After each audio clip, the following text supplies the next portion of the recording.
जीरा में अचानक बिकवाली क्यों दिख रही है?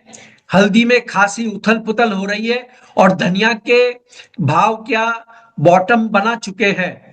इन तीनों मुख्य मसालों में शॉर्ट टर्म में क्या होगा, यह जानेंगे केडिया कमोडिटीज के प्रमुख अजय केडिया से। मैं हूं कमल शर्मा। अजय जी, आपका स्वागत है मोलतोल में। बहुत बहुत धन्यवाद कमल जी, मुझे बुलाने में। सबसे पहले आपको और सभी दर्शकों को नव वर्ष की शुभकामनाएं। जी, आपको भी शुभकामनाएं, आपकी पूरी टीम को शुभकामनाएं अजय जी। अजय जी, जीरा में हालिया गिरावट क्या संकेत दे रही है? क्या इसमें और कमजोरी दिख रही है शॉर्ट टर्म के लिए? देखिए, जीरे की अगर बात करें तो फंडामेंटल बहुत ही अच्छे हैं। हाँ, एक कंसर्न जो है वो है सप्लाई साइड। बिकॉज हम जानते हैं कि क्रॉप काफी अच्छी होने की वजह से प्राइजेस के अंदर अपसाइड थोड़े कैप लगे, बट इस बार सोइंग में डिले है।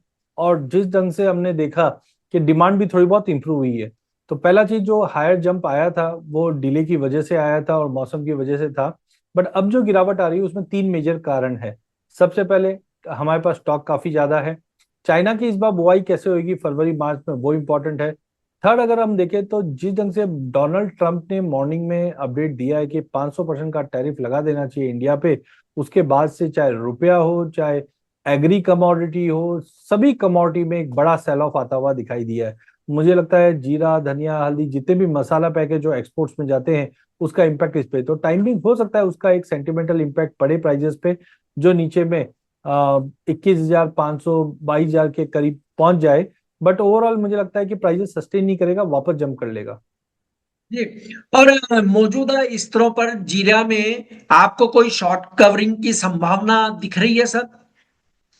देखिए, अभी तो टेक्निकल इंडिकेटर सारे मुझे वीक दिखा रहे हैं। हमने ठीक है, लॉन्ग टर्म अगर आप 2-3 महीने की बात करो तो मुझे वापस जंप आता हुआ दिख रहा है। बट टाइमिंग मुझे लगता है जो ये सपोर्ट आएगा वो 200 मूविंग एवरेज के करीब आएगा, जो 21,300 का है।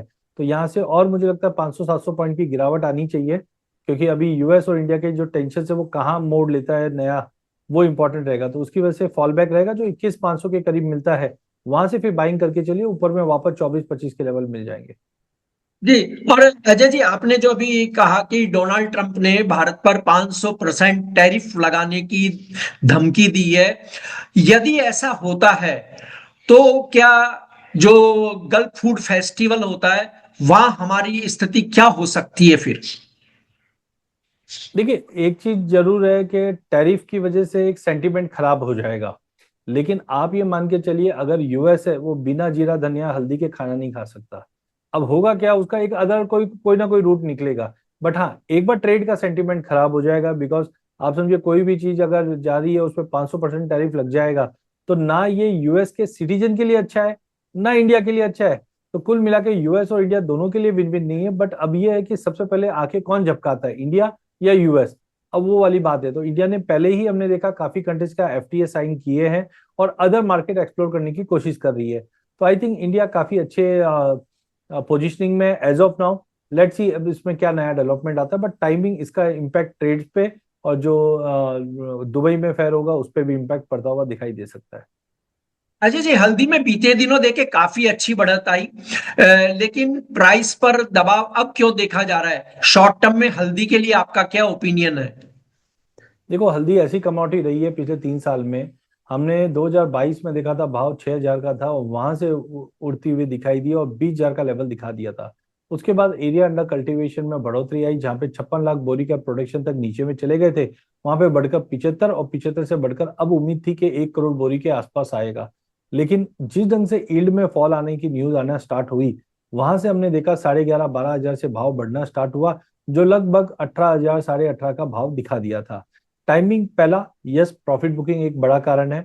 दूसरा, यूएस और इंडिया के बीच में ट्रेड टेंशन है, ये दूसरा कारण है।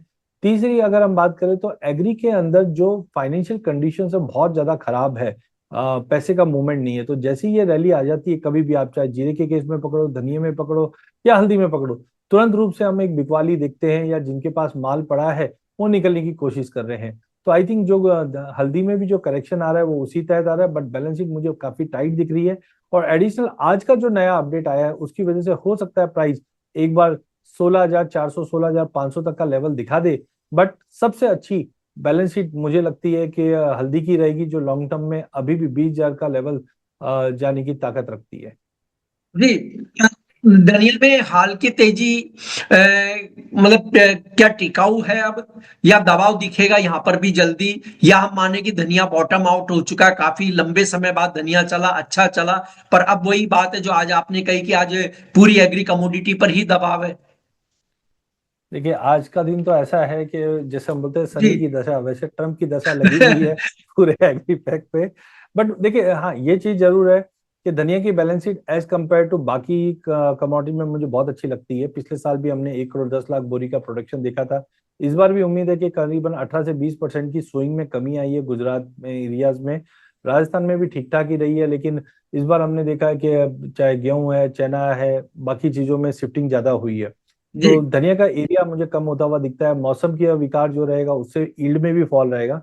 लेकिन आज जो सनी लगा हुआ है वो डोनाल्ड ट्रम्प का लगा हुआ है, तो मुझे लगता है यस, एक बार प्राइजेस में दबाव बन सकता है।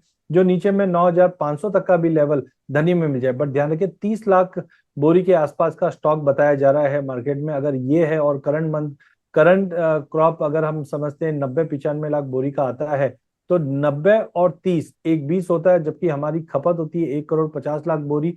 तो कहीं ना कहीं सीवियर डेफिसिट में जाने वाले हैं इस बार। 5 सालों में पहली बार ऐसा होगा, जिसकी वजह से मुझे नहीं लगता है कि डोनाल्ड ट्रम्प की जो वक्र नजर लगी हुई है धनिये पे वो ज्यादा देर टिके, क्योंकि बैलेंस शीट बहुत टाइट है। हाँ, टाइमिंग 9,500 तक का लेवल मैं देख रहा हूँ आज के नए इवेंट को देखते हुए। बट ओवरऑल मार्केट वापस यहाँ से उछाल लेता हुआ दिखाई देगा। अजय जी, अगर आपसे ये पूछा जाए कि इन तीनों मसालों में कौन सा ऐसा जो शॉर्ट टर्म में बेहतर लग रहा है, तो आप किसे चुनेंगे?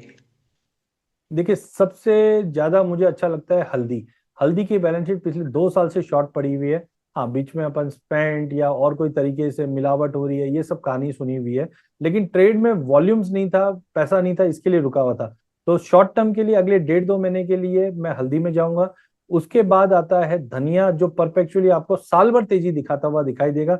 और लास्ट आएगा जीरा, बिकॉज सप्लाई बहुत अच्छी है, बट टाइमिंग जिस ढंग से प्रोडक्शन में कमी रहेगी वो एक इम्पैक्ट फिगर रहेगा। और चाइना की इस बार सोइंग के नंबर्स कैसे आने हैं वो इम्पैक्ट रहेगा। तो पहला प्रेफरेंस हल्दी, दूसरा धनिया, और तीसरा जीरा रहेगा।